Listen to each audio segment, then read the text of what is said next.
Hello, Dimsdale. I'm Jet You Betcha with today's editorial, which technically makes it a Jetatorial. The U.S. military carried out air and ground strikes against Syria on Friday, following a December 13th attack that killed 2 U.S. Army soldiers and a civilian interpreter during a counterterrorism mission in Palmyra.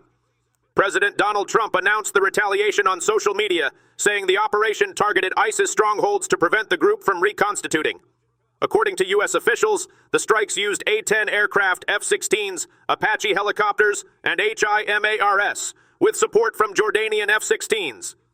Defense Secretary Pete Hegseth said numerous ISIS fighters were killed, though casualty figures were not confirmed. 3 additional U.S. personnel were wounded in the original attack.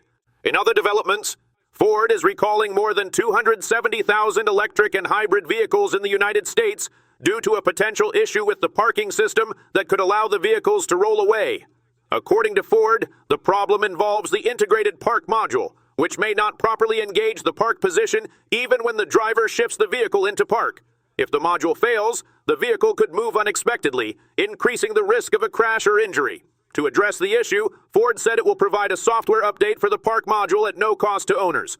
The update is intended to ensure the system reliably locks the vehicle into park. Vehicle owners seeking more information can contact Ford customer service.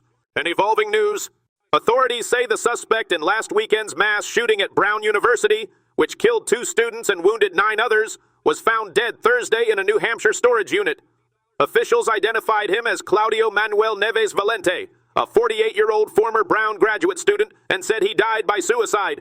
Investigators also confirmed Valente was responsible for the fatal shooting of MIT professor Nuno F.G. Loureiro in Brookline 2 days after the Brown attack. Authorities believe the 2 men studied in the same academic program in Portugal in the 1990s, though a motive has not been established. Valente briefly attended Brown's physics PhD program in 2000 and had no current affiliation with the university. Officials said he acted alone and took steps to evade law enforcement before his death.